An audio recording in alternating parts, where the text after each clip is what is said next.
Welcome back, 5th grade. It is Wednesday, and this is our social studies video. So, yesterday we talked about people of the American Revolution, right? Bloop.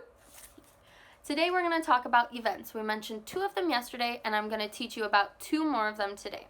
So the first one is the Boston Massacre. If you remember yesterday, I mentioned this a little bit. So on March 5th, so before this actual event, to give you kind of a little bit of background, there were British soldiers staying in Boston, and tensions were kind of starting to rise between the British soldiers that people didn't want there and the colonists. So there were fights happening all over in Boston. They were physical fights, but they were kind of, contained. Maybe just a few soldiers or a few colonists here and there.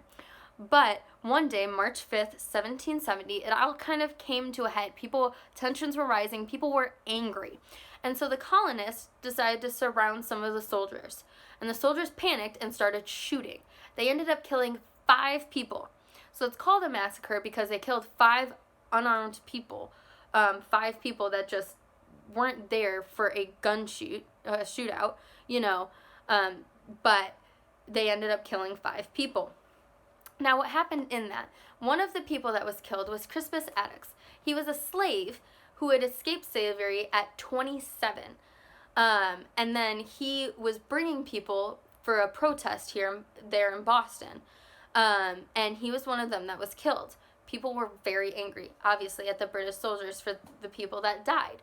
And so they were going to go to court. Well, John Adams, cousin of Samuel Adams, and he didn't like the British either, but he thought that they deserved, that's the word, a fair trial. So he defended them in court, and it turns out that the courts decided that they weren't guilty of murder. Okay, so that was the Boston Massacre. The colonists were angry and they surrounded the soldiers. The soldiers shot at them and killed 5 people. Okay? Next, we have the Boston Tea Party. So, like I mentioned yesterday, there were all these taxes and tariffs, which are more taxes and taxes and taxes, that Britain was trying to put in place on the colonies, in the colonies.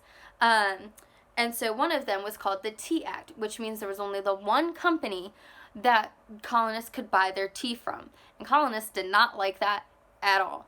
So one night, they decided to go into the Boston Harbor dressed as Mohawk Indians and dump all of the tea from this company into the Boston Harbor. People, as in the colonists, were thrilled. That they loved the defiance that it showed. Obviously, Britain was not too thrilled about it, and it made tensions rise even more. We're getting even closer to the American Revolution. But that's what happened there. The third event that I want to talk about is called the Shot Heard Round the World. I'm sure you guys have heard about it, but we're going to talk about it a little bit. So at this point, the British are going from Boston down to Lexington. And so at this point, we have Minutemen as well, which is part of the militia, the group of men from the colony that are like, you know what, if it comes down to a fight, it comes down to a fight, and we're ready.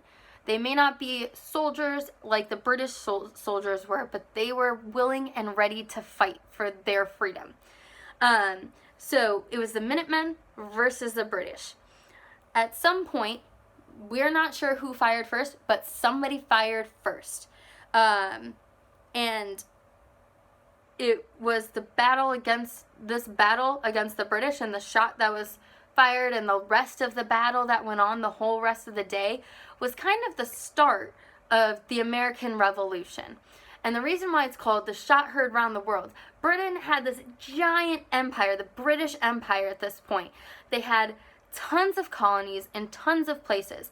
And so for the colonies to take on their motherland was huge. And so this first shot that signaled this war would signal a huge war, a life-changing, history-changing war. And that's why it was heard round the world. Clearly the shot itself was not heard, but the news of it was heard everywhere eventually. All right? And then the last one is called the Battle of Bunker Hill. So Bunker Hill is a hill. And so it was a little bit of a ways away from Boston, but close enough where if the if the Patriots were in control of it, they could take their cannons and fire down onto the British that were staying in Boston. And so this would have been a huge fort for them to, not huge in size, but it would have been super important if they had control of this fort, because then they could try to drive the British out of Boston where they were staying. All right. Eventually, the Patriots did lose, but the British took a huge life toll during this fight. Many British died. So even though ultimately the Patriots lost, they were very happy with how they fought. They thought they fought well, and it kind of inspired them to not give up, because they said, you know what, we lost today, but we might have a chance. And so the Battle of Bunker Hill, even though they lost, and it lost them that opportunity to fire on the British from that vantage point, it really ignited that hope that they could maybe win this. All right, so those are the four. So it was the Boston Massacre, the Boston Tea Party, the shot heard around the world, and the Battle of Bunker Hill. All right. So you're going to do your article tonight about Lexington and Concord, answer any questions on the sheet. So you're actually making a timeline as well. So you're taking you have one sheet where it's got blank squares and one sheet where it has filled in squares. You're gonna cut out those filled in squares and put them in order according to the article. Okay?